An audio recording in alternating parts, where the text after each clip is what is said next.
عطا کرنے کے طریقے مختلف ہو سکتے ہیں، لیکن میرا رب دعائیں رد نہیں کرتا۔ تم کیوں زندگی کی مشکلات پر غم کرتے ہو؟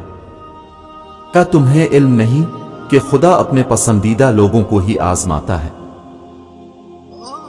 صبر رکھو، ہر چیز آسان ہونے سے پہلے مشکل ہوتی ہے۔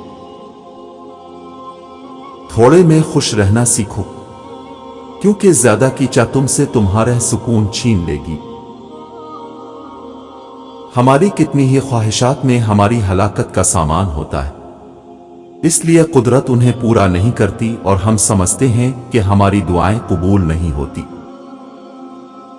لوگوں کو دعا کے لیے کہنے سے بہتر ہے کہ ایسے عمل کرو کہ لوگوں کے دل سے آپ کے لیے دعا نکلے۔ وقت کے ساتھ ساتھ بہت کچھ بدل جاتا ہے، لوگ بھی، رشتے بھی، احساس بھی، اور کبھی کبھی ہم خود بھی۔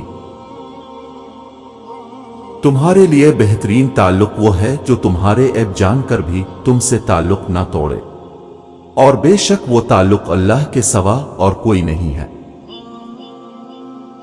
بہت سکون ہے اس میں جسے لوگ نماز کہتے ہیں۔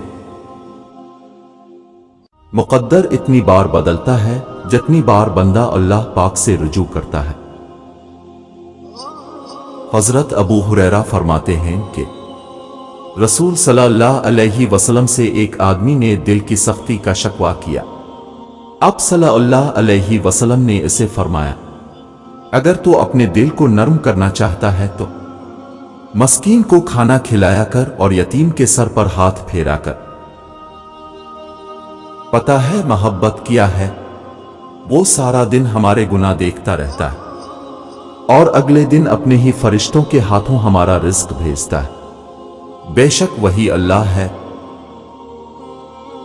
اللہ تعالیٰ کی رحمت کی پہلی نشانی یہ ہے کہ انسان کو اپنے عیب نظر آنے شروع ہو جاتے ہیں۔ دوستی کا بھرم صرف وہ لوگ رکھ سکتے ہیں جن کے وجود میں سمندر جتنا دل ہو۔ تھوڑی سی تھکاوٹ کے لیے نماز نہ چھوڑو۔ اے مومنو، ان سے کچھ سیکھ جنہوں نے جسم پر خنجر ہوتے ہوئے بھی آخری سجدہ نہیں چھوڑا۔ جب بھی دعا مانگو اپنی اوقات دیکھ کر نہیں، بلکہ اپنے رب کی شان دیکھ کر مانگو۔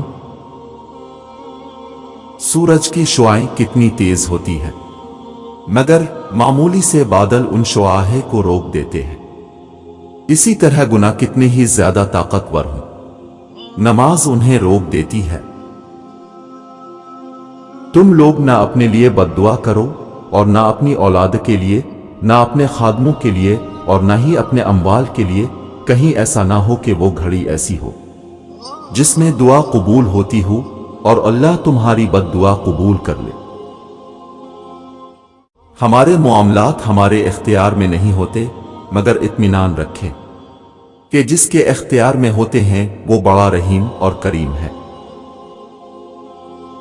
حضرت عائشہ سے روایت ہے کہ رسول اللہ صلی اللہ علیہ وسلم نے ارشاد فرمایا، جس شخص کو بیٹیوں کی پرورش و تربیت کی وجہ سے معمولی سی تکلیف بھی اٹھانی پڑے تو یہ بیٹیاں اس کے لیے جہنم سے بچاؤ کا ذریعہ ہوں گے۔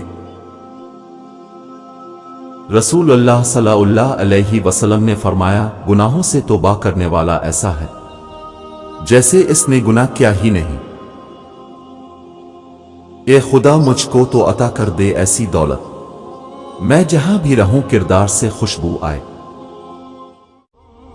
اکثر ایسا ہوتا ہے کہ ہم اپنی سوچوں میں گم، ہمت ہارنے کے قریب ہوتے ہیں کہ اچانک ایسے الفاظ پڑھنے کو ملتے ہیں کہ حوصلہ بحال ہو جاتا ہے، اور یہ اللہ تعالیٰ کی طرف سے ہوتا ہے۔ اللہ ہمیں امید کی کرن تھما دیتا ہے۔ فاتحہ لوگوں کے مرنے پہ نہیں، احساس کے مرنے پر پڑھنی چاہیے، کیونکہ لوگ مر جائیں تو صبر آ جاتا ہے، مگر احساس مر جائے تو معاشرہ مر جاتا ہے۔ جھانکنے کی بہترین جگہ اپنا گریباں اور رہنے کی صحیح جگہ اپنی اوقات ہے۔ دعائیں تب اثر کرتی ہیں جب انہیں صبر کی مہر لگا دی جائے۔ اور سب یہ نہیں کہ اللہ پاک سے مانگنا چھوڑ دو، بلکہ صبر تو یہ ہے کہ لوگوں سے کہنا چھوڑ دو۔ آزمائش میں اللہ اذیت دینے کے لیے نہیں ڈالتا، بلکہ کچھ سکھانے کے لیے ڈالتا ہے۔ جتنی جلدی سیکھ جاؤ گے اتنی جلدی وہ دور ہو جائے گی۔ کوئی تم سے بھلائی کی امید رکھے تو اسے مایوس مت کرو، کیونکہ لوگوں کی ضروریات کا تم سے وابستہ ہو نہ تم پر اللہ کی عنایت ہے۔